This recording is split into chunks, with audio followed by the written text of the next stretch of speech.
Bom, isso aqui é mais um vídeo do Ferramenta da Semana.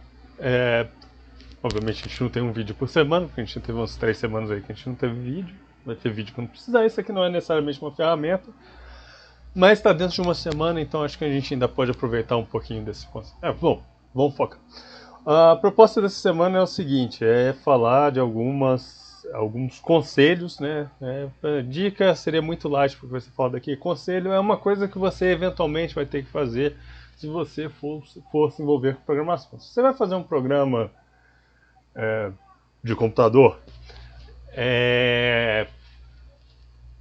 para uso próprio, uma coisa curtinha de 10, 15 linhas, de forma bem amadora mesmo, você realmente talvez não precise seguir isso que está sendo falado. Mas se você vai se envolver num trabalho colaborativo, ou seja, tem outros programadores envolvidos, se você está querendo, se você tem intenção de elevar seu nível de programação, etc., você vai ter que seguir esses conselhos. Você não pode fugir disso, correndo o risco de ser linchado até por outros programadores que vão trabalhar com você. Que é, inclusive, moralmente aceito que se linche, que, por exemplo, o cara que não inventa um código, isso aí é aceito na sociedade desde sempre, acho que está dentro das leis fundamentais desse universo, né? Se você pegar um código alienígena, ele provavelmente vai estar identado, porque ninguém no universo tolera quem não... Exceto, obviamente, quando você está começando. Bom, antes de eu começar a abordar esses tópicos, queria deixar claro que eu costumo ajudar gente que está no início de um curso, etc. Vem me pede dúvida, eu costumo orientar alguma coisa desse tipo, etc. Eu fui tutor de teoria dos grafos recentemente. Então, aí talvez alguma dessas pessoas peguem esse vídeo para ver. Isso aqui não é nenhum tipo de alfinetada, porque recentemente tem umas 3, 4 pessoas que eu estou ajudando. Isso não é nenhum alfinetado em coisas que vocês estão, até porque essas pessoas todas estão bem no início do curso, se espera que cometa esse tipo de coisa. Mas o que eu estou aproveitando porque falar isso num vídeo, mostrar esses conselhos, é proveitoso para todo mundo. Tá? Se você está no início e você faz isso, você não precisa se envergonhar. Se você já está há anos mexendo com programação e você comete isso, também você não precisa se envergonhar. É só questão de corrigir isso. Tá? O primeiro tópico, se eu não me engano, deixa eu ver aqui. Tá. É essa parte aí, pensar em algoritmo, não em código. Tá? Antes disso, eu vou começar uma coisa. Parte do princípio seguinte: a pessoa está aprendendo programação ou aprendeu a programar em uma dessas 3 linhas, muito provavelmente. Tá? Primeira, ele está fazendo um curso em que alguém está ensinando programação para ele. Então ele tem um professor que ensina para ele e a maior parte do conteúdo que ele está absorvendo vem de uma pessoa que já programa. O segundo, ele está estudando por conta própria e ele pega livros e material na internet. Então, realmente, ele está absorvendo o conhecimento de uma outra pessoa, mas é uma pessoa que ele tem dificuldade de fazer pergunta para ser orientado. E o terceiro é um nível de autodidata maior. Ele pega códigos que fazem alguma coisa e ele consegue analisar esses códigos e aí ele aprende a partir de olhando o código, tá? Isso não é um negócio de outro mundo. Apesar de que é uma coisa assim louvável de quem consegue fazer, mas não é uma coisa de outro mundo. Para quem está achando que acho que a maioria de vocês conseguiria fazer isso. Quando eu era guri, não é código de programação, aí já é linguagem, né? Tipo, que é o HTML, linguagem de hipertexto. Eu e uns colegas meus na época tinha aquele Geocities, não sei o que, e a gente fazia página na internet, página do Dragon Ball Z, página do Neo Genesis Evangelion, de anime, menininhas superpoderosas. E como é que a gente fazia? A gente pegava e abria o código-fonte de outros sites para ver como é que funcionava. Porque a maioria dos sites eram feitos em HTML e a maioria eram sites bem simples. Então a gente via como é que funcionava o menu, e aí a gente pegava, experimentava e ficava, entendeu? Então, de certa forma, a gente estava aprendendo a mexer naquilo.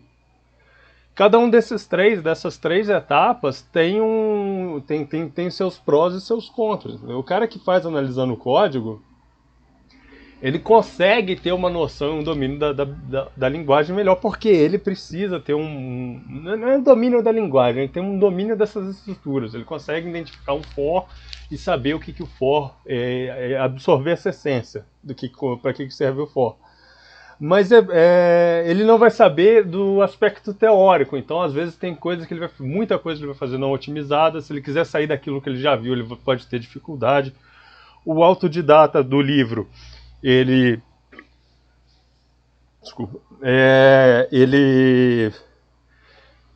vai ter seus prós também, porque ele aprende de fontes diferentes, tá? Porque por mais que ele tenha um livro principal que esteja abordando, ele vai ter um outro livro secundário que ele vai pesquisar enquanto ele tem dúvida, então ele tem chance de pegar contradições nessas definições, e aí ele vai procurar, se ele fizer de forma correta, né, ele vai procurando mais fontes, e aí ele consegue detectar o que é o consenso naquela parte. Nenhum professor é infalível, quase todo professor vai passar algum conceito errado em algum momento. E eu também, se eu começar a dar algum curso de alguma coisa aqui, eu vou dar algum conceito errado, porque nem todo mundo aprende de maneira perfeita. A maioria das pessoas não vai aprender de maneira perfeita, então você carrega algum erro com você, e enquanto esse erro... E o problema do professor é o seguinte: o programador profissional, assim, o cara pode ser programador profissional, mas quando você vai trabalhar com programação em uma determinada empresa, em geral você tem um campo muito fechado de coisas que você vai fazer. Dentro dessas coisas, a maioria desses erros vão sumindo, porque à medida que você tem um conceito errado e você tem que lidar com ele, esse conceito errado vai te impedir de chegar no produto final, ou vai te dar uma grande dificuldade. Então é natural que você vá corrigindo ele. É como se tivesse um rio fluindo ali e cada conceito errado fosse um conjunto de detrito, uma ilhazinha. A erosão do rio, né, aquela água constante de necessidade de trabalho, vai limpando aquilo. Só que o professor, ele não dá só aquilo que ele tem experiência. O professor universitário, ele tem um campo de pesquisa. Dentro da área de pesquisa dele, é pouco provável que ele tenha conceitos errados, porque ele está pesquisando o tempo todo sobre aquilo, ele tem que estar tendo que trabalhar em cima daquilo. Mas ele tem que ensinar um campo mais generalista, e fora do que ele trabalha, ele pode ter erros conceituais que ele nunca teve que lidar. Então ele entendeu aquilo errado, não foi cobrado em alguma prova que ele fez, porque não tem como você cobrar tudo que você ensina para o aluno, e esse conceito vai indo para frente e fica difícil da pessoa notar. Quando a pessoa está pegando de fontes diferentes, ela está aprendendo de fontes diferentes, ela consegue, é mais difícil ela ter que lidar com um erro conceitual, porque dela aprender um erro conceitual, porque se ela pegar uma informação contraditória, ela vai, pesquisando em outras fontes, ela vai eliminar essa informação falsa. Porém, ela tem maior chance de desenvolver erros conceituais porque ela não está sendo avaliada, ela não tem um sistema de avaliação em cima dela, então não tem como alguém detectar que ela tem um erro conceitual ali, que ela desenvolveu por uma interpretação errada de algum conceito. O professor, em geral, você teria a vantagem de ele conseguir detectar esse tipo de coisas, só que a gente tem um problema, como quase todo ser humano, que a gente tem a gente abre a cabeça demais para a autoridade, porque a gente considera autoridade. Então, às vezes o professor fala um A, e eu já vi isso, às vezes o professor de faculdade fala um A, esse professor de faculdade, você vai ver, o cara só tem um mestrado, aí o aluno está em dúvida, ele pede ajuda para um outro sujeito que ele sabe que programa, aí esse outro sujeito fala B, aí fala, não, meu professor falou A, então é o que meu professor falou. Só que aí você vai ver, esse outro sujeito que falou B, o cara é doutor, ele que escreveu o livro de referência que o professor usa, o sujeito tem pesquisa de alto impacto, o sujeito trabalhou não sei quantos anos na indústria de programação, na indústria de software, e exatamente aquele campo onde ele falou B é o campo que ele domina, mas o aluno, não, meu professor falou A, então é o professor dele que... e não é porque o cara também tem toda a experiência que ele é imune a erro, né? Às vezes o cara falou B e o cara que só tem o bacharelado falou A, e o cara que só tem bacharelado tá certo, porque todos os outros, todo o resto da comunidade de programação aceita aquela outra coisa, porque é aquela outra coisa que realmente funciona. Bom, então parando de rolar. Então, alguns desses erros são mais comuns para um tipo de pessoa, alguns são mais comuns para outros, tá? Vou começar pelo primeiro tópico, então, que é pensar em algoritmo, não pensar em código. O que seria pensar em algoritmo? Um erro muito comum das pessoas que estão começando a aprender algum algoritmo é que elas costumam aprender esse algoritmo associado a alguma linguagem. Eu vou falar, no meu curso de engenharia mecatrônica, a gente teve no primeiro semestre uma disciplina chamada Algoritmos em C. Então, a gente aprendia algoritmos e fazia atividade prática em C. Tá? Eu já tinha visto algoritmo antes. Eu vi algoritmo, por exemplo, eu estudei algoritmos por conta própria antes não é que eu estudei algoritmos que eu já tinha noção de algoritmos de experiência anterior, mas antes de entrar na faculdade de engenharia mecatrônica, eu tinha estudado Java por conta própria porque eu queria ver se desenvolvia jogo para celular. E eu já tinha mexido com GML, que é a Game Maker Language, que é uma linguagem que era característica do Game Maker antes ele passar para Yo-Yo Games. Eu não sei agora como é que funciona, se eles usam alguma outra linguagem, mas na época que era do Mark Overmars, que era o cara que criou o Game Maker, ele tinha uma linguagem característica, chamava GML, que é muito parecido com C, e eu acho inclusive que é uma linguagem, uma pseudolinguagem. Eu acho que ele transformava aquilo para C antigo, mas eu não vou arriscar afirmar nada, não. Antes disso, quando eu fui cadete na AMAN, em 2007, você tinha uma disciplina chamada informática e o que eles davam era algoritmo. E a gente ficou um bom tempo, tanto que eu tive que trancar por causa de problema de saúde, e eu não cheguei a entrar na parte prática. A gente só desenvolvia os algoritmos no papel, sem ser associado a alguma linguagem, nem pseudolinguagem, tipo Portugal, não sei o que. A gente tinha que falar, por exemplo, o algoritmo de encher um balde d'água, coloca o balde debaixo da torneira, abre a torneira. Enquanto o nível de água for menor do que o tamanho do balde, espera. Depois que sai desse enquanto, você fecha a torneira. Coisa desse tipo que a gente tinha que ver. Por que tinha isso na academia militar? Isso também não sei, a gente não se pergunta. Eu sei que em 2009 já não tinha mais informática, tratava de outra coisa. Eu tive, quando eu era adolescente, assim, 14, tinha aquela febre de computador. Para você ter uma ideia, na minha geração não era comum todo mundo ter um computador em casa. Então, pô, eu considero que a gente era de classe média, meu pai era caminhoneiro, minha mãe era motorista de van. Eu estudava numa escola particular e a maioria era uma escola particular bem barata, tá? Uma escola particular, escola adventista, eu não sou adventista, mas ela era bem barata ali, então um monte de gente ali em volta estudava, mas convenhamos, ainda assim, o nível de renda de quem estava ali era maior do que, em geral, quem estudava numa escola pública, e quase ninguém tinha computador em casa. A gente só começou a ter ali com uns 12, 13, 14 anos que a gente foi começando a comprar uns computadores, a maioria comprava computador usado, tá? E aí, a maioria também comprava computador, não tinha internet. Para vocês terem uma ideia, nem leitor de CD era uma coisa comum, tá? Por vários anos, teve uma vez que o leitor de CD quebrou, e aí eu fiquei um tempão sem. Meu tio tinha comprou um computador também, o computador dele não tinha leitor de CD.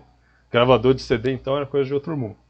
Mas aí a gente, quando começou a ter negócio de internet, não sei o que, apareceu, a gente usava aqueles CDs de provedor de internet pago, tipo a AOL, para ficar algum mês de graça, coisa do tipo. Aí no AOL apareceu uma propaganda lá de uma matéria falando sobre um programa de fazer jogo, que era o Game Maker, acho que era o 4 na época.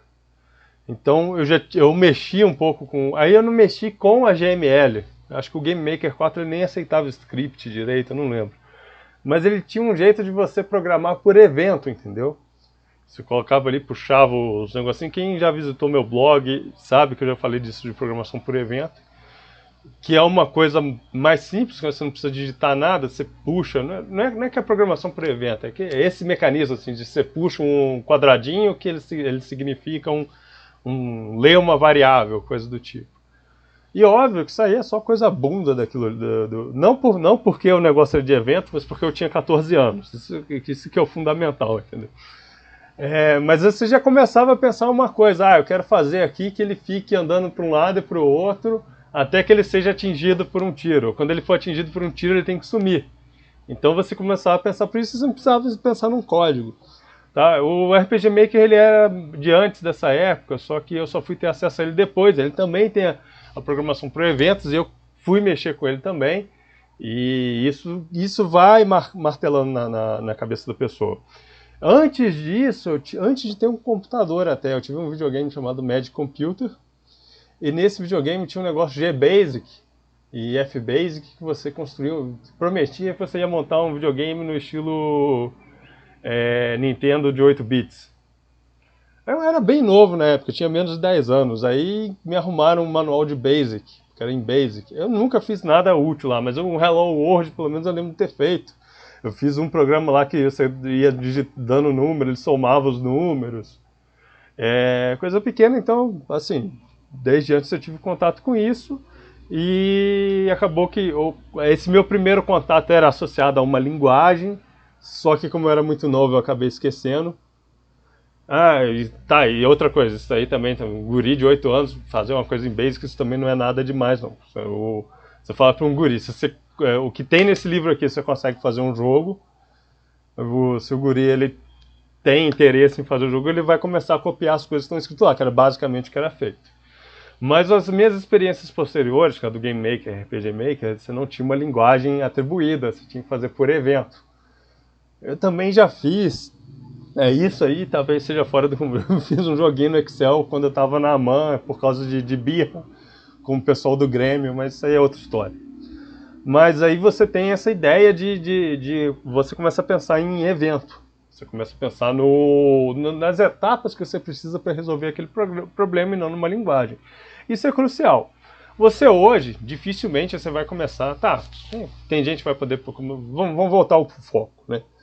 Se você está começando a aprender a programar e você está começando a aprender a programar com uma linguagem, isso não é um problema. O problema é você tentar resolver os problemas de algoritmo pensando nessa linguagem primeiro.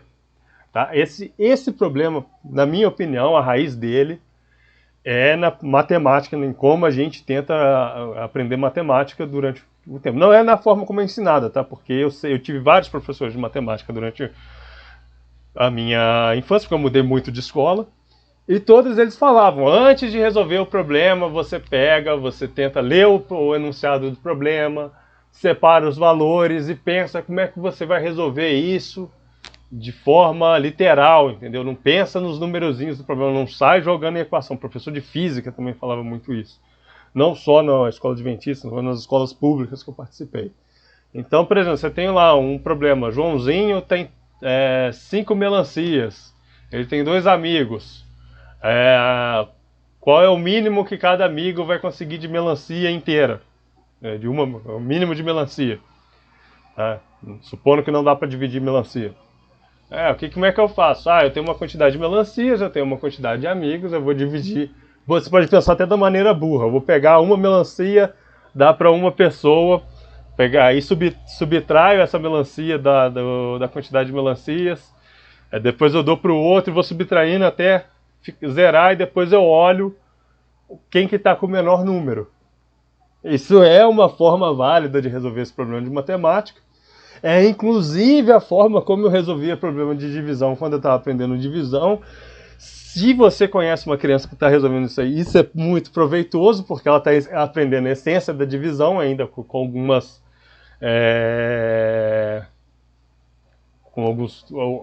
variações, mas e isso facilitava resolver um problema. Então, também vou fazer um problema tem 2 trens, aquele problema básico, tem 2 trens indo um em direção ao outro, porque no mundo da física as pessoas gostam de desastre.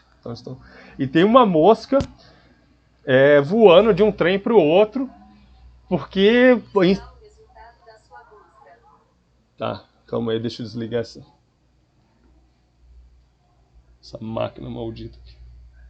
Ok.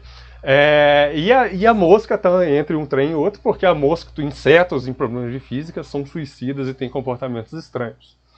Aí você tem que saber quanto tempo quanto que a mosca vai percorrer durante todo esse tempo.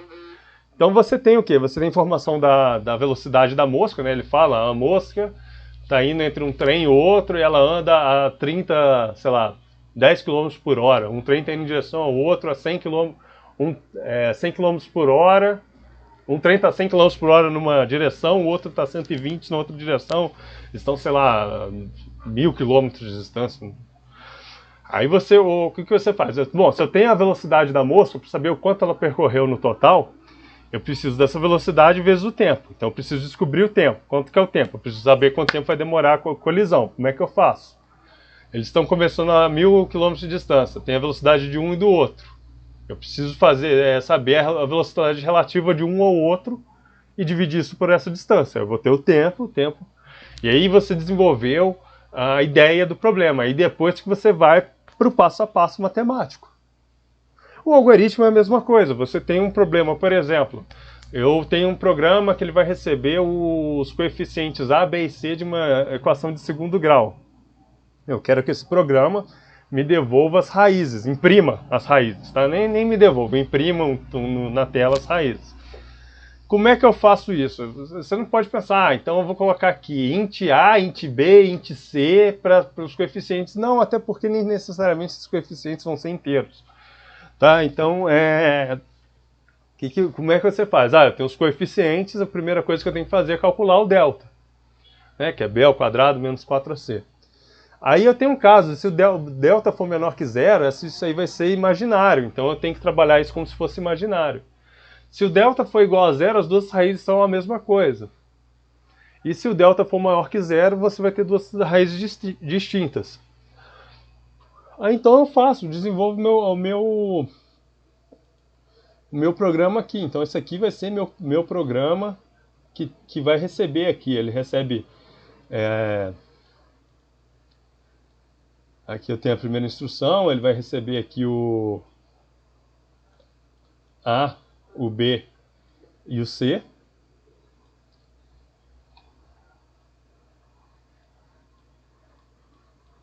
Aí depois ele vai, sei lá, ele calcula o delta.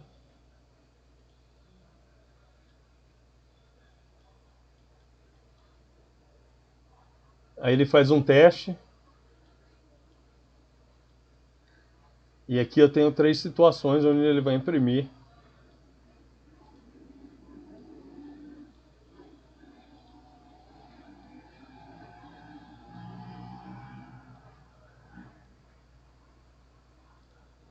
Aqui eu tenho delta menor que zero,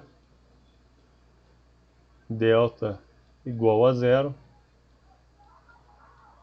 delta maior que zero, ok? E aí eu tenho a visão geral de como é que eu vou resolver o meu problema. Então o que eu tenho na fase do meu problema? A fase de leitura dos coeficientes, o cálculo do delta, o teste de qual é o valor de delta, maior, menor ou igual a zero, e depois eu tenho aquela parte lá de tratar. Se o delta for menor que zero, o que eu vou fazer? Eu vou ter um lugar que vai armazenar essa parte do resultado do delta. Eu vou mudar o sinal do delta para positivo, fazer a raiz disso, porque vai ser isso vezes i, né? Então, a raiz de menos 4 é 2i. A raiz de menos 1 é i. 1i, entendeu? I. Então eu vou pegar e vou separar e vou calcular o que falta lá, que é o menos b sobre 2a. E vou colocar esse sobre 2a também na parte... Tá, só um momento aí que tem um... E aí eu vou fazer, então, menos b sobre 2a vai ser a parte inteira. E a parte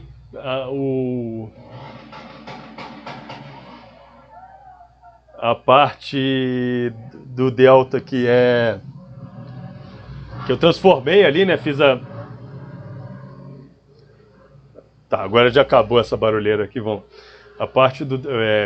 sei lá, o meu delta estava negativo, eu passei ele para positivo, eu subtraio 2a, quer dizer, divido por 2a, e aí eu faço isso aí e armazeno como parte imaginária, e na hora de imprimir, vou imprimir a parte real mais a parte imaginária e vou imprimir um i do lado. Isso é o que eu vou fazer nesse primeiro bloco aqui. No segundo bloco, eu sei que eu vou fazer só o menos b sobre 2a e dizer que a única que só tem uma raiz e que essa raiz é essa. Na verdade, são duas raízes iguais. E aí, na terceira parte aqui, eu vou fazer normal, vou fazer a raiz de delta. Aí eu vou fazer menos b mais raiz de delta sobre 2a numa das raízes e menos b menos raiz de delta sobre 2a em outra das raízes. Vou imprimir essas duas separadas. Aí ainda e aí eu começo realmente a desenvolver esse problema. Vou desenvolver aqui no C, não, vou desenvolver no Python, vou desenvolver no C. Eu vou desenvolver no C aqui, vou fazer aqui um. Eu não vou colocar scanf, tá, gente? Vou fazer aqui na parte. Não, vamos lá. Float A, B, C. Aí eu coloco aqui float delta igual a B. Eu já estou com mania de Python aqui. B ao quadrado menos 4 vezes A vezes C. Aí agora, aí eu já estou passando essa parte. Então isso aí primeiro atribuiu, pegou os valores e vou fazer o seguinte aqui. Para ficar bonito aqui, vamos fazer aqui.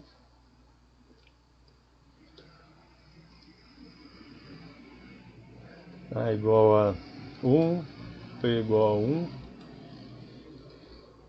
C igual a 1. Eu não estou colocando ponto e vírgula direto, porque quase todo programador que mexe com C sabe que o ideal é você já termina a linha, você já coloca ponto e vírgula, porque faz muito tempo que eu estou programando em Python, então esses meus reflexos para o C eles estão bem danificados, né? If, aí a gente sabe a primeira coisa que eu tenho que fazer é testar ali os casos, né? If delta, esse aqui é outro resquício do Python. If delta menor que zero, else, se ele não for, if delta igual a zero, e aqui a gente tem o caso que sobra, ok? Se o delta for menor que zero,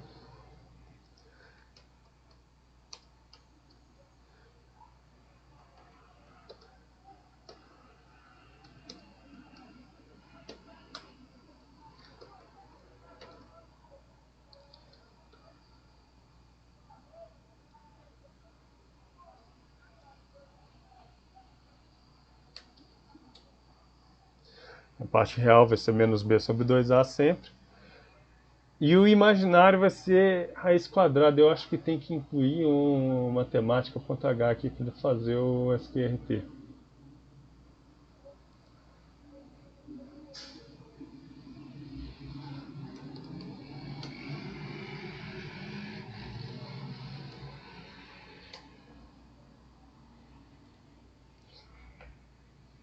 A parte imaginária vai ser SQRT delta dividido por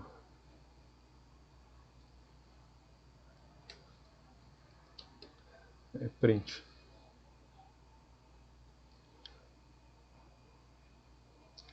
Vou fazer um negócio. Já mais um probleminha do Python aqui que eu já estou colocando print em vez de printf.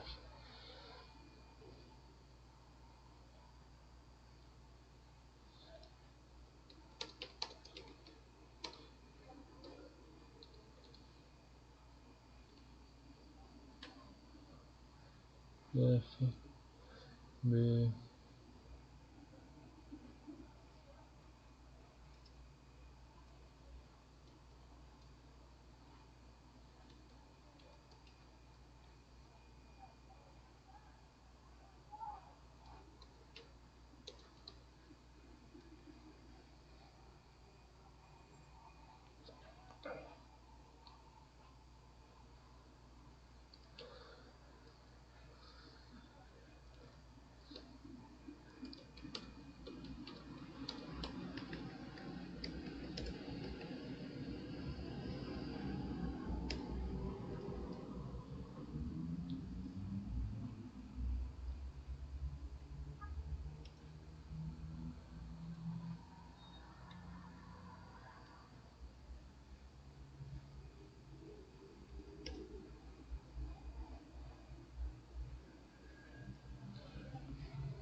Ok, aqui se for.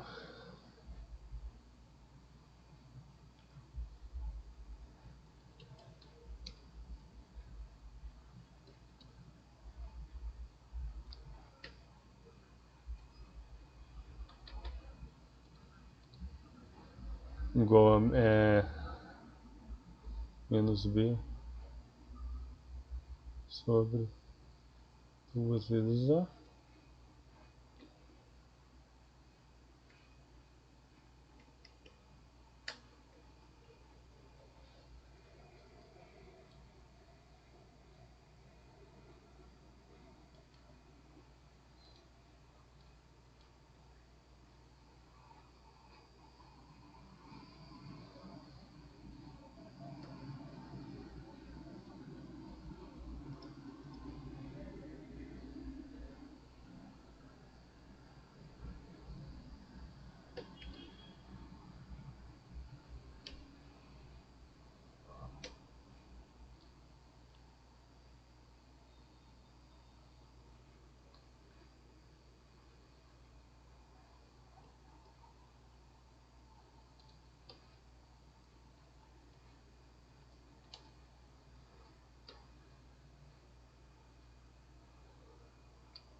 Delta.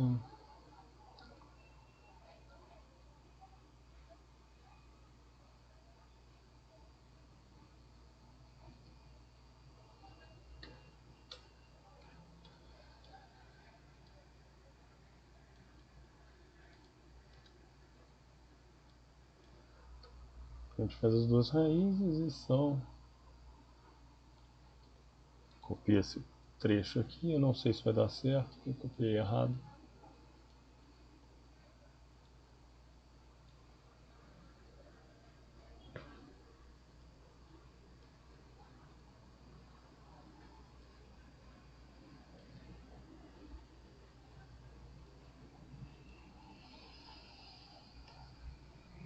Vamos ver se vai dar certo, vou mandar copiar aqui. Tem um problema aqui. Isso aí. Eu não vou conseguir acertar isso agora.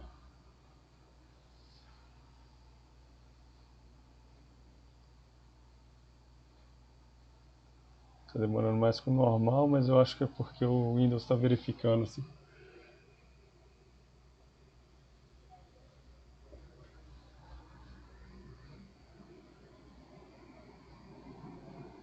Deu alguma coisa diferente aqui. Assim. Ó. 1 menos 4, tá tudo 1 aqui, né? Então vai ser menos b, quer dizer, b ao quadrado, 1, menos 4 assim. Então cairia aqui, só que aqui eu esqueci de fazer essa coisa aqui, ó, menos delta. Então ele tentou executar um imaginário, eu fiquei até surpreso dele não ter dado nenhum erro por isso. Não sei que diabos ele tentou fazer ali. Tem um outro erro aqui que a gente tem que resolver também, que eu vou fechar aqui e vou reduzir, que é esse porcento. E aqui.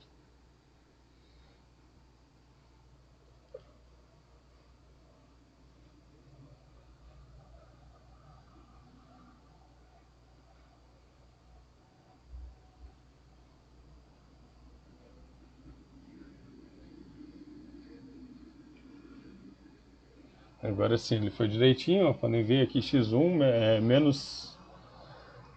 Vamos lá, a parte imaginária ia ser menos b sobre 2a, menos 1 sobre 2 vai dar menos meio. Óbvio. E a raiz, a gente teria a raiz de 1 menos 4 vezes 1 vezes 1. 1 menos 4, 3. Raiz de 3 é 1,7 alguma coisa. Dividido por 2 vai dar 0, vai dar mais ou menos por aí mesmo, entendeu? Se a gente modificar aqui, ó, vamos lá, um que o B vai dar com certeza com B2, A gente vai ter 4 menos 4, 0, vai cair no segundo caso.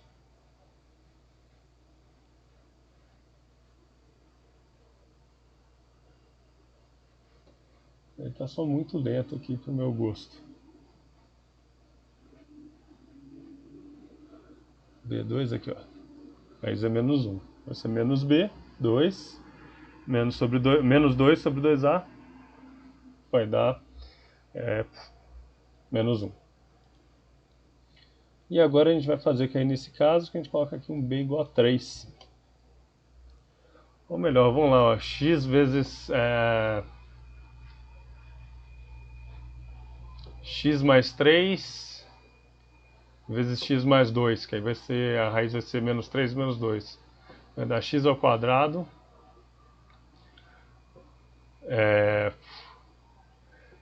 x vezes 2, x vezes 3, 5x.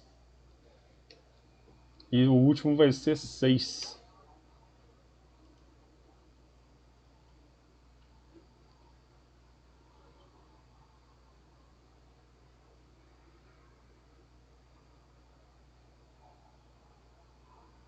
Menos 2 e menos 3.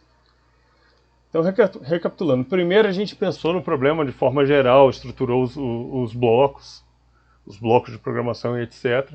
E aí depois que a gente foi abordar o problema na prática. Um problema desses que eu passei para vocês é um problema simples, que você consegue resolver aqui em poucas linhas. Está com 35 linhas, esse bobear dá para resolver até com menos. E não vai ser, se você tentar fazer direto na linguagem de código, principalmente depois que você adquire um pouco de experiência, isso não vai ser dificuldade nenhuma. O problema é que à medida que você vai tentando fazer programas mais úteis, né? Porque, convenhamos, um programa que pega A, B e C e devolve as raízes, isso não é lá uma coisa que você vai usar bastante. Mas aí você vai lá, que você quer fazer um jogo de computador, que é o objetivo do Halleck, né? Agora a gente não... Bom, você vai pegar e você vai ter que trabalhar com um programa gigante. Você vai ter um monte de coisa. Então, se você não começa a pensar em cada... Tá, no jogo é um pouquinho mais complicado, que você não vai pensar no jogo nessa big picture, né? Você, em geral, tem uma parte de engenharia de software que o pessoal faz ali, os organogramas gerais, mas você ainda tem funções muito complicadas que envolvem em objetos do jogo. E se você não pensar de forma geral primeiro, e você quiser tentar ir direto para o código, você vai se ferrar, você vai deixar um monte de brecha, porque quando você pensa aqui, você consegue visualizar melhor onde é que pode ter brecha no seu código. Quando você pensa direto no código, não. Tá? Outra coisa muito fundamental é que isso vai te ajudar a você reconhecer os blocos da linguagem estruturada. Então você vai, na hora de você escrever esse código, você vai escrever um código que faz mais sentido. Você não vai escrever um código sem indentação nem nada. Tá? E aí a gente vai aqui para o segundo tópico. Expressar em algoritmo. Isso aí eu estou falando, isso aí vai ser uma pontada que vai chegar nesse pessoal que está me pedindo, que vem me pedir ajuda, né? Até para alguns alunos meus de outros cursos. Quando você tem um problema num programa, você vai se expressar, ou quando você quer dizer que uma coisa acontece numa parte do programa, você não se refere usando a linguagem do código. Acontece no terceiro for, ou então acontece naquele for que tem um i lá. Porque aí a pessoa tem que ir no programa e pegar e descer seu programa todo até achar onde é que está e não vai ter certeza se é aquilo. Quando você pensa no seu programa de forma estruturada, na forma do algoritmo, na forma de como resolver o problema primeiro e depois você vai... pensar em a forma de algoritmo é basicamente você pensar como é que eu resolveria essa conta? Como é que eu faria esse processo? Eu, humano, faria? Quais são as etapas que eu usaria para resolver esse processo? Tá? Quando você pensa dessa forma, se expressar dessa forma é maior. Então, por exemplo, eu tenho um programa, e esse programa começa fazendo uma matriz e ele preenche todas as células da matriz com 0. Então eu tenho o primeiro for dele seria esse preenchimento, seria um for encadeado onde ele faz esse preenchimento. Se está tendo algum problema ali, na hora que eu estou verificando o código, na minha máquina aqui,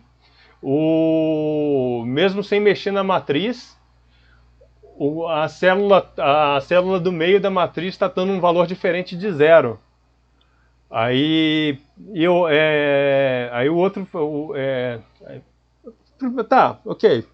Isso é uma situação muito irreal, porque em geral você ia verificar. Se você sabe se expressar assim, em geral você já vai tentar verificar no problema. Mas aí vai lá assim, ó, num problema mais complexo, às vezes você não sabe exatamente qual etapa, você está conversando com um colega seu, ou mesmo você identificou um erro num código que você está trabalhando em conjunto, e aí você se expressa, ó, tá, tem um problema acho que identifiquei um problema na parte como é que chama? Na parte de... Ok, não é no primeiro for, você vai falar, eu identifiquei um problema, ou então alguém vai tentar te falar, ó, tenta verificar se o problema não está na parte de atribuição de valor da matriz. Atribuição de valor da matriz é uma coisa, não é uma coisa específica de linguagem, é uma coisa que você faz, que você está colocando ali os zeros nas células da matriz. Isso é uma atividade que tanto um humano pode fazer quanto uma máquina. A parte que está associando o valor à matriz. Ó, aqui no meu código de...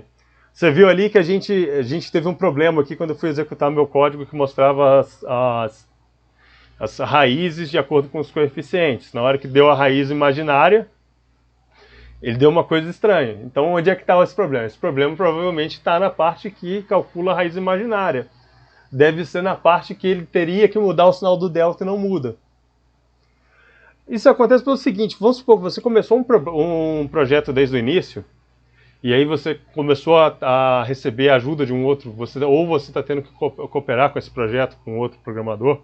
Isso acontece tanto na parte acadêmica, que você está trabalhando com a pesquisa, e aí o seu orientador tem um outro orientando que está abordando uma outra coisa nesse mesmo problema, e você vai mexer, e esse cara vai mexer no teu código, vai pegar uma parte do seu código aí, esse cara mexendo, ele começa a dar algum problema, ele vai te perguntar, ele vai usar esse tipo de linguagem, né, na parte da estrutura.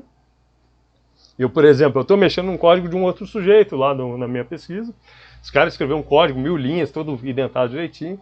Aí quando tem alguma dúvida, eu pergunto, ó, na etapa tal que eu estou fazendo aqui, tá dando esse problema, onde é que pode ser? Ele não vai falar, tá no 56º for, ou lá no for da linha 53, não, ele vai falar, ó, tá na função que faz isso, que provavelmente está por volta da linha tal.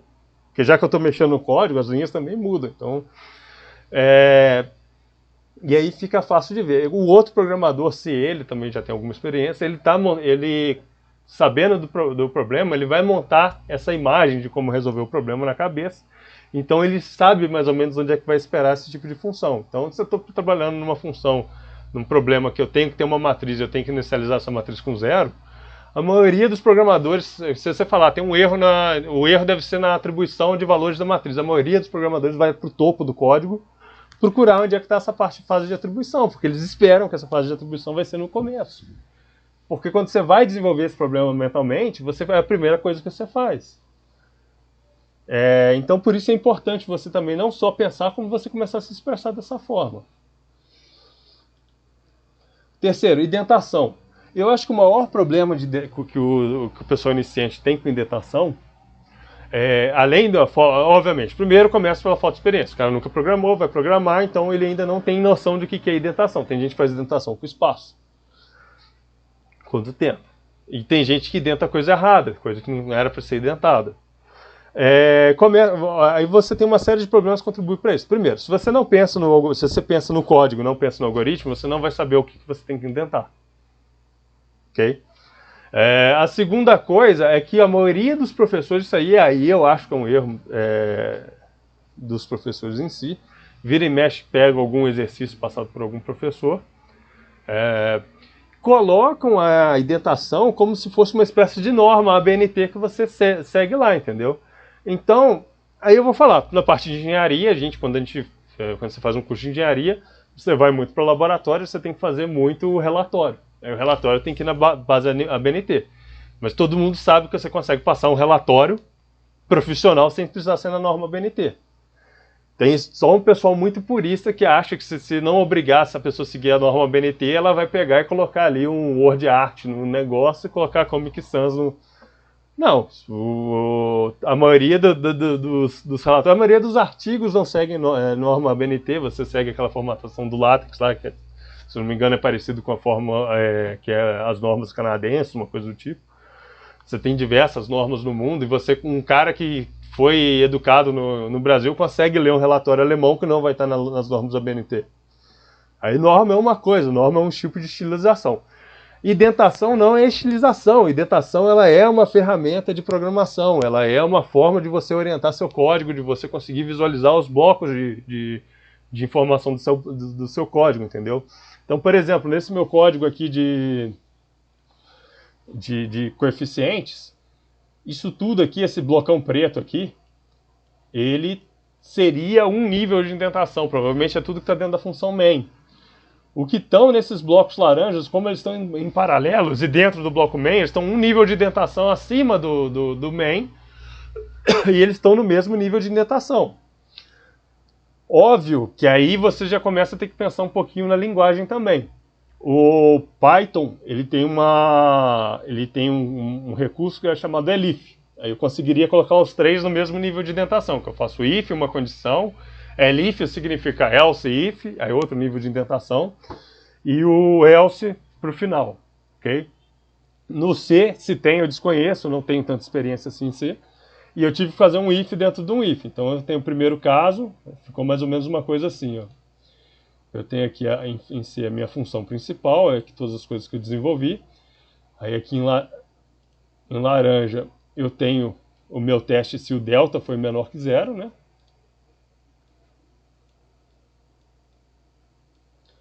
Não, calma aí que eu fiz uma coisa errada aqui.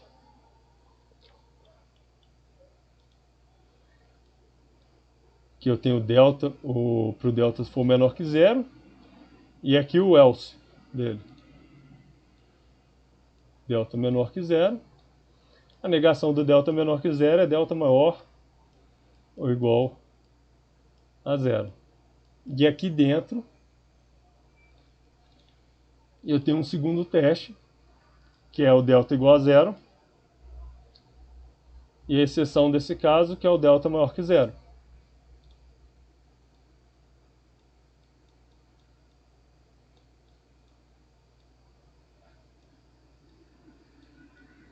Tá horrível. Então aqui eu tenho o bloco de indentação do main. As instruções principais, elas estão no nível de indentação. Aqui uma hierarquia inferior dentro do main, tá? Que eu estou chamando aqui de 2, que é uma indentação acima do main. E aqui eu tenho uma hierarquia mais inferior ainda, que são duas indentações acima do main ou uma indentação acima da última. E se a gente chegar aqui e conferir, a gente realmente está aqui, ó, o main. Aqui está uma indentação. A indentação você usa a tecla Tab para fazer isso. Aqui duas indentações. E aqui a gente tem as três indentações. Ok? Também no else. Por que a indentação é importante? Primeiro, quem escolheu Python não tem nem escolha. Você não consegue programar o Python sem indentação porque ele não tem nada que indique para ele onde começa e termina o bloco. No C, por exemplo, aí eu falo para saber os termos direitinho, eu nunca sei se isso aqui é chaves, colchete. Essa coisa aqui, já são mais de 5 anos errando o nome desse negócio, eu acho que é colchetes. Ele indica o início e o final de um bloco de instrução. No MATLAB, esse mais engenheiro vai conhecer, você tem os dois pontos do início e o end no final de cada bloco. No Python não, no Python você tem os dois pontos e você tem que indentar, senão o Python não deixa você fazer um código porco, que realmente é um código não indentado, ele você pode... Eu já vi gente contando vantagem de que mandava o código todo indentado e que o outro cara que... Porque aí tava mandando para um professor, aí o professor que se vira para corrigir. E nem, no caso, o professor que a gente tinha na mecatrônica, ele era bonzinho até aquele momento, então ele corrigia daquele jeito que estava mesmo e deixava. Quando eu virei tutor de teoria dos grafos, o professor já tinha certos limites do que ele aceitava de erro de indentação. E eu sei que o meu professor original, se não me engano, ele também não está aceitando o código não indentado. Tá? Então, o cara que fica todo rebeldezinho, achando que vai ferrar com o professor, se o professor quiser falar, não li seu código, não entendeu, é uma... Agora, o pior problema não é o professor te dar uma nota errada. O pior problema é você pegar e depois você tem que fazer. Até o cara de engenharia. Você fez engenharia mecatrônica, não interessa se você desenvolver muito em mecânica. Eventualmente, você vai ter que pegar e mexer com um programa de computador. E aí você não está acostumado a indentar, você faz uma porqueira dessa, o cara do teu lado vai pegar e vai... Eu não vou nem falar aqui, porque senão daqui a pouco eu estou sendo... Não estou sendo desmonetizado, mas daqui a pouco esse vídeo está caindo aqui, ninguém está assim. Mas em suma, se você quiser evitar atentados contra a sua própria vida, etc., você identa. O identar ele não é só uma forma do código ficar bonitinho, uma forma de você saber onde é que começa e onde é que termina cada bloco de instrução. Quando eu leio aqui, eu vejo essas instruções todas em paralelo aqui, eu sei que isso aqui é um bloco de instrução. Eu podia ter aqui um if, alguma coisa, sei lá, if delta menor que 13,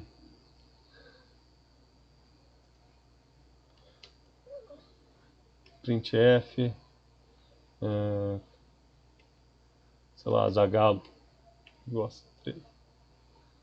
E aí eu tenho instruções depois disso aqui, ó. Printf,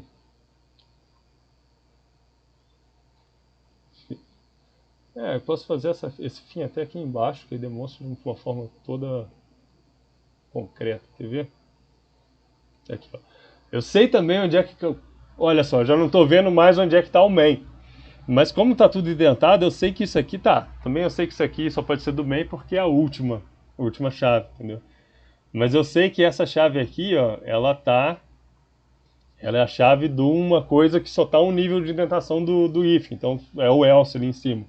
O minha IDE mostra, tá? Mas pode trabalhar com linguagem que a IDE é fraquinha e não mostra. Eu gosto muito de usar o Python Idle porque ele é mais leve. Eu acho que ele não mostra, eu não lembro dele mostrar. No Linux, o programa em C usando o Notepad, e ele mostra, mas... Ok. O fato de mostrar também isso não invalida meu ponto. O ponto é que eu sei que eu estou aqui, eu quero fazer uma coisa de um nível de indentação, eu vou fazer depois dessa chave, não antes dela, porque essa chave está um nível de indentação e qualquer coisa que está antes dela vai ter que estar no mínimo 2 níveis de indentação acima do main. Então coloca aqui printf, fim,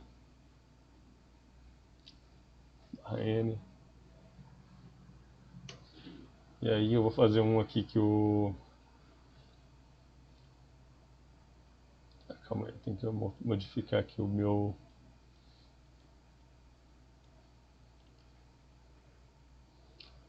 Vou colocar aqui menos 4, não, 4, que eu acho que vai ter quase certeza que vai dar menos.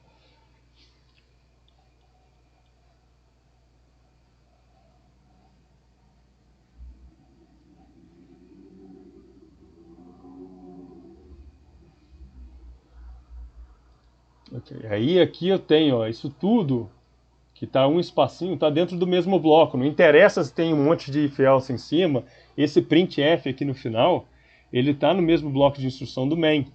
Então quais são as instruções que eu tenho no main? O CodeBlocks ainda tem essa coisinha aqui que ajuda bastante. Declara as variáveis, atribua valores às variáveis, calcula o delta, faça um printf, faça um teste se o delta é menor que 0 ou não e imprima o fim. Essas são as instruções do main. Eu tenho aqui no meu primeiro teste, se o delta for menor que 0, o que eu faço? Eu calculo a parte real, a parte imaginária, etc. A indentação é importante, você não tem desculpa, você não escreve o código e depois identa, você já escreve o código identado. Se você não tem o hábito de escrever o código identado, começa a fazer isso, começa a se policiar com isso.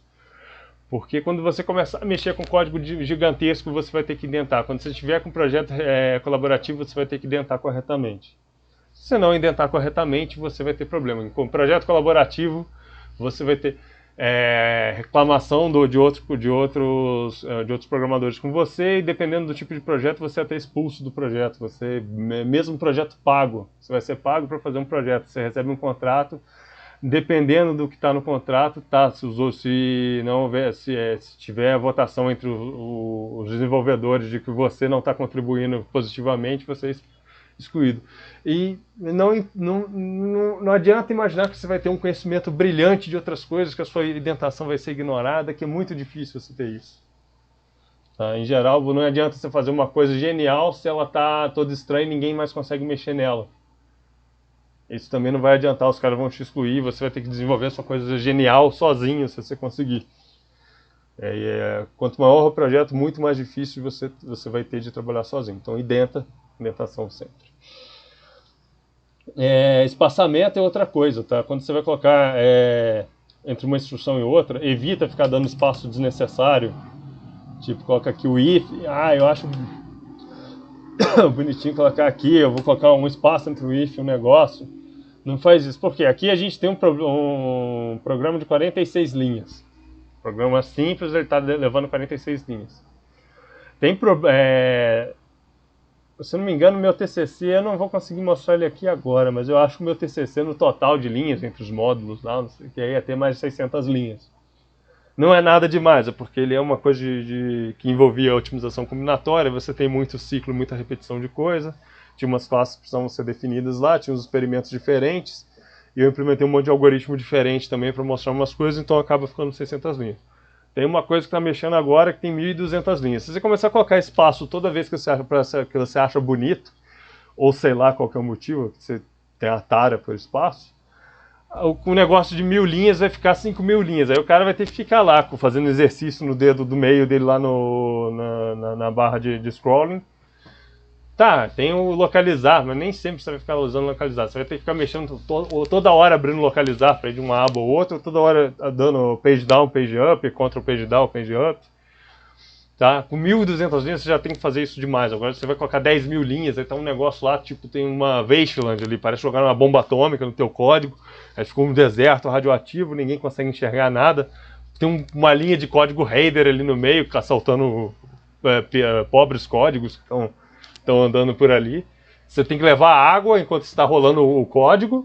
Você tem que levar comida, ração, você tem que ir armado para você conseguir chegar numa função que tem 3 linhas, que tem mais 300 espaços depois dela. Isso não é legal, entendeu? Então você não coloca espaço onde não deve. Se você indentar seu código, você não precisa colocar espaço para separar os blocos. Porque quando você indenta seu código, você consegue ver onde é que tem uma coisa diferente, igual esse if aqui, esse caso aqui, esse bloco de instrução, pela própria indentação. Entendeu? Então não dê espaço desnecessário. Ou seja, não dê espaço nunca. Tá, tem alguns casos que você vai dar um espaço lá, porque você quer realmente separar aquele trecho de código. Mas fora isso, não deem espaço. Evitem dar espaço. Comentário. Uma coisa que eu não fiz aqui é comentário, que é você pegar e colocar informações no seu código que o compilador não vai usar. No C, por exemplo, se eu usar essas 2 barras duplas aqui, deve estar muito clarinho para vocês verem. Ou usar uma barra e 2 asteriscos para abrir e 2 asteriscos e uma barra para fechar, você está fazendo um comentário. O comentário ele desativa o que está escrito dentro da área de comentário. O compilador não lê e isso não vai para o programa. Isso é uma forma de você comunicar com outro programador que vai mexer no seu código, ou com você mesmo, caso você fique muito tempo sem mexer seu código. Igual, por exemplo, se eu pegar o meu TCC e for mexer agora, eu provavelmente vou me ferrar, porque eu sei que eu não comentei quase nada daquilo, que eu fiz muita coisa correndo. Então eu acabei não comentando e eu vou ter que levar um bom tempo para descobrir. Agora, se eu pego e faço aqui, ó, por exemplo, tá, isso aqui é um código pequeno, esse exemplo vai ser trivial você comentar ou não. Mas se fosse um código grande, eu posso chegar e fazer aqui, ó, A, B e C, coeficientes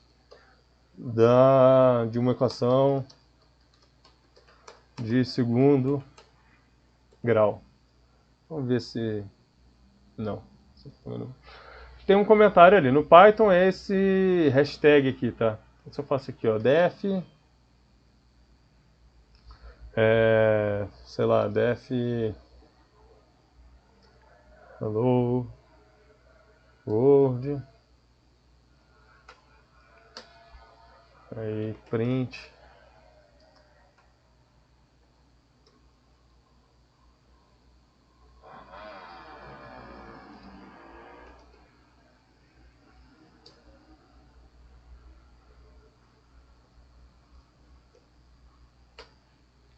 Tem uma moda.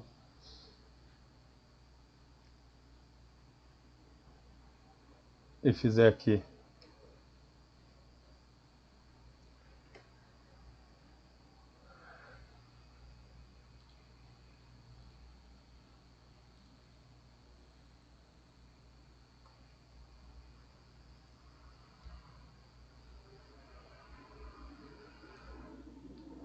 O que diabos eu fiz de errado aqui? Ah, sim, porque uma função ela precisa ter isso aqui.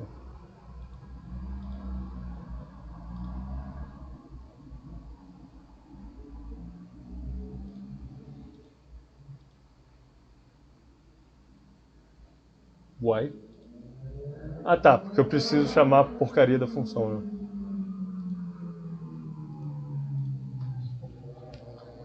Hello.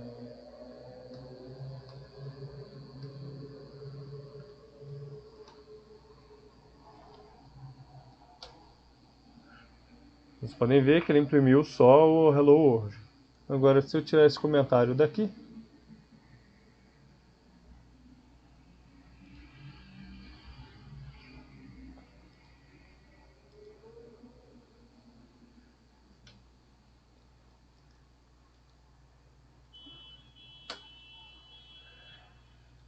agora, em geral, você não precisa comentar qual que é o porquê que aquela variável é daquele jeito, tá? Esse comentário que eu fiz aqui de essa variável, certo?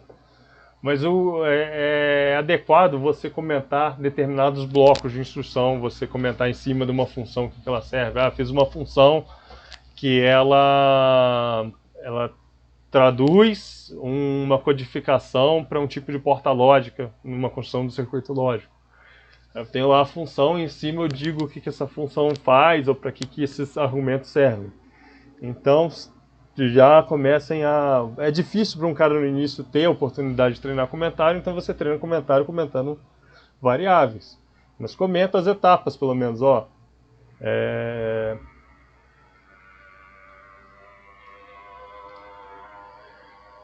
Aqui, recebendo os coeficientes.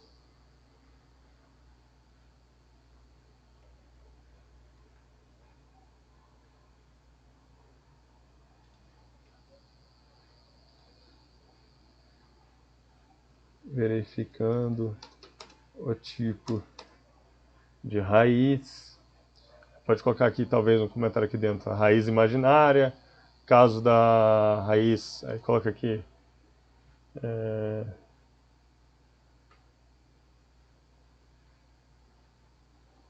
óbvio que o comentário tem que ter bom senso. O comentário ele pode afetar negativamente como o excesso de espaços, né? Mas aqui é só para dar um exemplo de como vocês estão usando esse tipo de coisa. Caso de raízes iguais. Ali colocaria caso de raízes imaginárias, etc. Nome de variáveis e funções. Outra coisa, você provavelmente não vai precisar comentar o seu tipo de o nome das suas variáveis se você colocar nome condizente com elas. Ok, aqui eu coloquei A, B e C, mas como é um programa que ele pega coeficientes de uma equação de segundo grau, e a gente conhece esses coeficientes, a gente tem a fórmula de Bhaskara que usa A, B e C, então A, B e C são nomes condizentes. Agora, eu poderia até colocar o delta como D, que talvez seria aceitável. Mas agora eu tenho lá uma função que eu vou... Vamos abrir um programa meu aqui no Python. Aqui eu tenho uma função, por exemplo, essa função gera portas aqui. Esse aqui é um bom exemplo que está comentado, tem um excesso de espaços aqui, mas é porque isso aqui ficou muito pequeno. Então eu me dei ao luxo de colocar alguns espaços nessa parte. Então aqui eu tenho a variável pos. Aqui eu já falo o que serve cada variável, mas esse tipo de comentário é desnecessário, mas é porque meu código estava muito mal organizado. Tá? N e M costumam ser usados para linha e coluna, tá? Tanto que você na matemática você faz uma matriz N por M. Então, colocar o N e M aqui faz sentido. Entradas, número de entradas, LB de levels back, que é um conceito desse problema que eu estou usando. Gates é um tipo de portas lógicas. E aí você colocando aqui circuit igual a circuito, saídas, você sabe exatamente o que significa cada uma dessas variáveis. Se eu colocasse ali A, B, C, D, aí chega numa parte ali que você não entende mais o que está sendo mexido. Não adianta nada você colocar A, B, C, D, comentar o que significa a variável lá no início, porque depois aqui, e lá embaixo, depois de 50 linhas, o seu código tem um A e você já esqueceu o que aquele A significa, você tem que olhar o comentário de novo. Isso não é ideal. Só que isso também é outra coisa de bom senso, tá? Variáveis precisam ser repetidas o tempo todo. Algumas funções você vai colocando você vai passar funções, vários argumentos, várias variáveis de argumentos. Se você dá um nome muito grande para sua variável, quando você colocar isso de argumento de uma função, a função tem lá, recebe 50 argumentos. A cada argumento você colocou um nome, aí tá, ok. Aí você, na hora que fez a função, você colocou nomes curtos nas variáveis de ambiente ali nas variáveis de ambiente, não, nas variáveis próprias da função, esqueci de colocar o nome específico disso.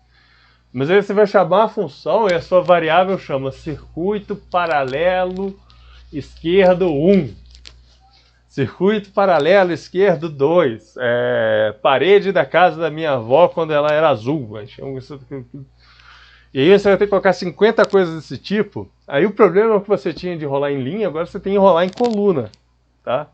E é um pé no saco você ter que editar um programa e você ter que escrever uma variável com mais de 10 letras todo o tempo. Então você tem um meio termo. Você coloca um nome que significa, o que tem a significância para a variável, mas que não seja algo que você tem que escrever um texto lá, Camões com underline no negócio lá também não é o ideal.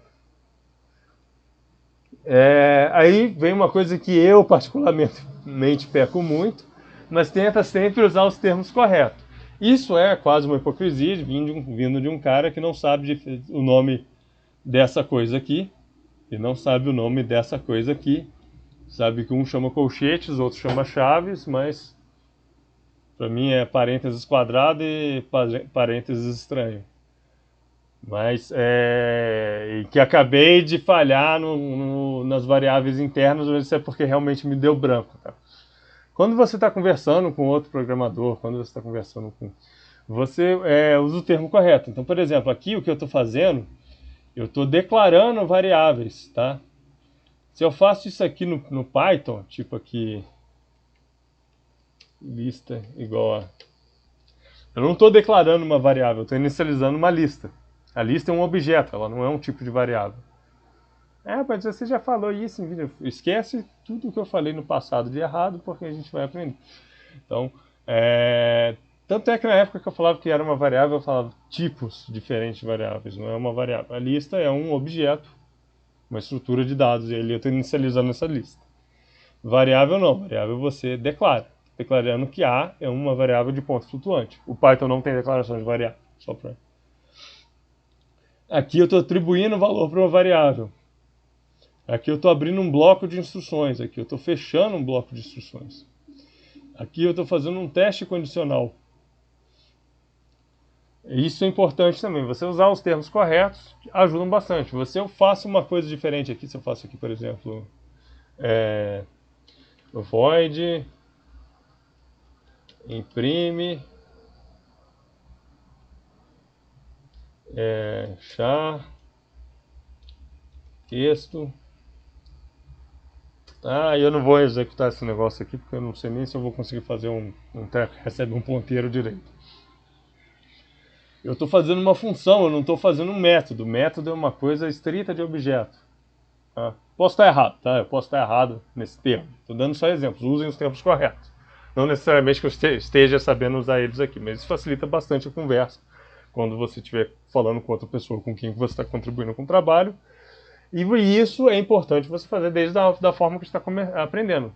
Se você isso é experiência própria, você aprende muito sem saber os termos corretos, e depois na hora que você vai usar os termos você se atrapalha. Existem termos que são bem flexíveis, por exemplo, o Python, quando eu faço um negócio aqui chamado import NumPy, por exemplo. Tem gente que vai falar, importa a biblioteca NumPy aí. Em termo, NumPy seria um módulo nesse ponto aqui, mas eu acho que eu acho que não necessariamente um módulo, porque tem vários módulos dentro do NumPy. Acho que ele se encaixa como biblioteca. O Python ele tem um termo certinho para biblioteca, um para módulo, mas se você trocar os dois, em geral, ninguém vai se preocupar com isso, porque o pessoal sabe exatamente do que você está falando. Né? Tem uns termos que são mais flexíveis. O C é tudo aqui biblioteca, mas se você falar com a maioria dos programadores de C, a maioria dos programadores de C não, mas um programador de C que já tenha visto Python, se você falar, você está usando o módulo stdio, tá errado, mas o cara consegue entender. Mas de modo geral, usem os termos corretos.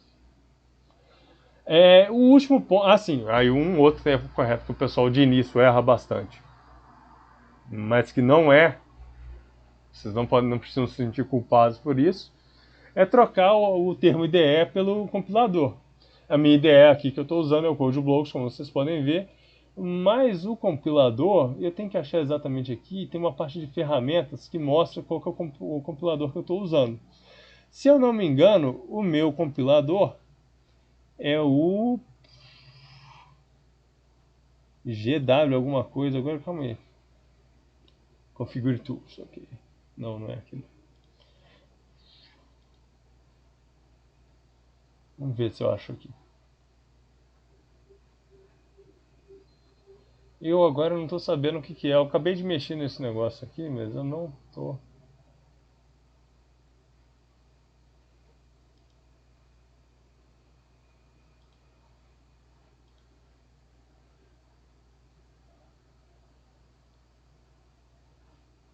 Ok, no Linux eu também tenho o CodeBlocks, mas o meu compilador é o GCC. O compilador é um programa que ele pega essa linguagem, esse código que você escreveu em C e transforma na linguagem de máquina. Tá? Nem toda a linguagem tem compilador, o Python tem um interpretador, o Java tem uma máquina Java. Aí eu também não vou saber detalhes disso, etc. Mas cada um tem. Isso é só um detalhe, tá? Isso é dentro dos termos errados. Aí dentro do compilador, interpretador, isso é outra coisa que você tem que ter, e já começar a ter esse hábito. Quando você for baixar pela primeira vez, exceto em determinadas situações onde o cara que está te dando a instrução ele te fala baixa essa versão, você tende a baixar o mais atualizado. E se você está mexendo com programação por conta própria, é o ideal você, dentro de um limite de um bom senso, você tentar manter o seu compilador, o seu interpretador atualizado. O meu Python aqui, por exemplo, o interpretador dele, a versão do Python que eu estou usando aqui é o 3.7.4. E se eu não me engano, já existem versões mais atuais do Python. Eu ainda não tenho necessidade de mudar, eu não vou mudar ele, eu vou provavelmente ficar, se bobear, até um ano usando essa versão.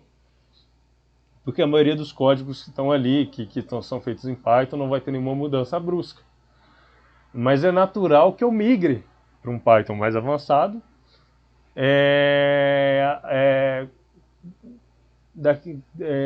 futuramente, para eu poder continuar mexendo, usando pacotes, módulos e bibliotecas do Python, porque essas bibliotecas e módulos são atualizados. Aí vamos supor, eu tenho que mexer com um módulo. Os módulos que eu tenho aqui, o NumPy, etc. Se eu continuar mexendo com eles estão na mesma versão que eu instalei para esse Python. Então vai funcionar normalmente. Mas aí vamos supor que lá no futuro eu quero usar uma biblioteca de visão de máquina, que eu não tenho. Aí eu vou baixar, se meu Python estiver muito desatualizado, essa biblioteca não vai funcionar, vou ter que procurar uma versão muito antiga, aí às vezes os códigos atuais que tem para ela não vão servir. Se eu quiser trabalhar num projeto colaborativo, isso não vai servir, então você tende a manter atualizado mas você tem que respeitar os limites dos projetos que você está trabalhando. Tem projetos que vão pedir para você fazer um downgrade na sua versão de compilador de Java. Mas nunca vai ser assim, nunca ninguém vai pedir para usar o Python 3.1. Vocês estão usando o 3, vai ser o 3.7, talvez o 3.6. Raramente o cara vai pedir para o 3.1, 3.2, porque isso está muito obsoleto. A mesma coisa com C. Tem compilador de C que não vai aceitar uma estrutura parecida com essa aqui, ó. Quer ver? Eu vou fazer aqui embaixo. For int i igual a 0. I menor que 15 e mais. Aí aqui eu colocaria um printf barra n. Não vou colocar barra n não. Vou colocar aqui %b. Tem compilador que não aceitaria isso daqui, ó, int i igual a 0. Você teria que colocar o i fora do for. Só que as convenções mais modernas de C, não, você sempre que possível você vai colocar uma variável, igual eu fiz aqui, ó. Tem compilador que não ia aceitar isso aqui, ó, float, real, não sei o que dentro desse. Eu acho que isso aí não chega a ter compilador que não aceita não, mas que tem compilador que não aceita isso aqui, eu sei que tem. Acho que o C99, umas versões antigas, eles não aceitam. Por quê? Qual que é a diferença de eu fazer o int i igual a 0 aqui ou fazer um int i aqui embaixo? Que o int i igual a 0 aqui, quando eu terminar esse ciclo for, ele deixa de existir. E o programa libera espaço na memória para mim. Eu não fico com o i ocupando espaço na memória sem necessidade. E você vai ter compilador que não vai aceitar isso. E se você insiste em ter um compilador que não aceita isso, a maioria dos programas... Como isso é uma estrutura que otimiza seu código, você vai ter dificuldade de trabalhar com qualquer outro projeto, porque a maioria dos projetos vão abusar dessa estrutura, porque isso é uma coisa que otimiza o código. Tá, aqui um for, isso não faz diferença, mas você pega uma coisa mais desenvolvida, que tem vários for, vários não sei o que encadeados, se manter todo, ou então você trabalhando com embarcado principalmente, se você começa a se dar o luxo de querer declarar variável fora do for, variável que vai para o for, fora do for, etc. Sem necessidade, você está carregando espaço de memória. Eu vou até provar para vocês aqui como é que qual que é a diferença aqui, ó. Vou colocar aqui, ó, for int i igual a 0, i menor que 15 e mais, printf %d e eu vou colocar aqui um printf %di aqui fora para vocês verem como é que o i realmente some, como é que ele não vai aceitar porque o i morreu aqui fora. Deixa eu ver aqui. Agora eu estou com dificuldade. Ah, tá. %d e o meu compilador não vai aceitar, não por quê? Porque tem uma variável i aqui fora e ela não foi declarada no bloco principal, não foi declarada no main, ela foi declarada dentro do for, dentro das instruções do for. Vocês vão ver como é que isso aí não... Viu? Ele não aceitou. Eu vou comentar aqui e vou mandar executar.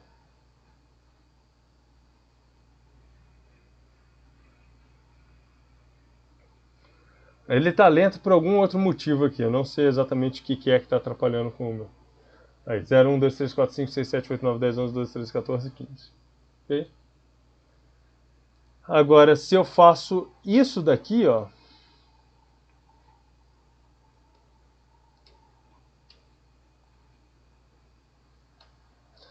Ele vai manter esse meu i fora do for. E eu vou estar ali com um i que serviria para mim de contador dentro do for, armazenando um 15, um 14 ou um 15 na memória. Tá, eu tenho que só dar um /n aqui para vocês verem que é diferente aqui. E que ele não tem nenhuma utilidade. A não ser, é claro, que eu fosse usar o final do contador para alguma coisa, aí você tem que fazer identificar esse i fora, mas assim, eu vou fazer o meu i só tem intenção de ser usado naquele for. Você faz o int i para cada for que existir e foda-se, porque vai dar, você não vai estar carregando espaço na memória. E aqui para mostrar uma coisa mais absurda ainda, se eu colocar aqui 15, ele não vai entrar nem no for, entendeu? Porque meu i começou... Ah não, ele vai entrar no for porque o i virou 0 e depois ele vai para o 15. Isso ele vai fazer.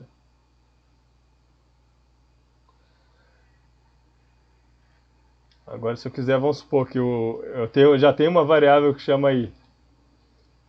Aí ela começou com 6. Ele vai zerar e vai terminar com 15. Sendo que aquele for eu fiz outra coisa. For eu não queria mexer com essa variável i. Só que como eu estou ocupando o mesmo espaço de memória, agora se eu coloco aqui int i, de novo,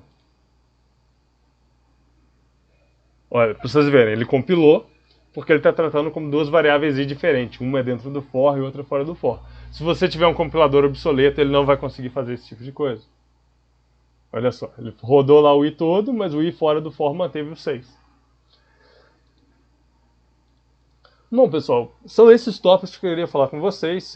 Isso aí é a coisa que vocês têm que ir exercitando. Vocês começaram programação agora ou aprenderam programação por conta própria e estão querendo se polir. Essas são as etapas. Tá, quem começou por conta própria já consegue fazer programa em geral, S1 e 2, eles já conseguem, já tem uma ideia boa. Mas de forma geral, para vocês que estão começando agora, etc., vocês querem se polir, esses tópicos, esses conselhos para serem seguidos sempre e para vocês irem se policiando com relação a isso, da mesma forma que eu também tenho, porque eu falho em alguns desses aí. Bom, isso é tudo. Boa semana aí para vocês. Até a semana que vem.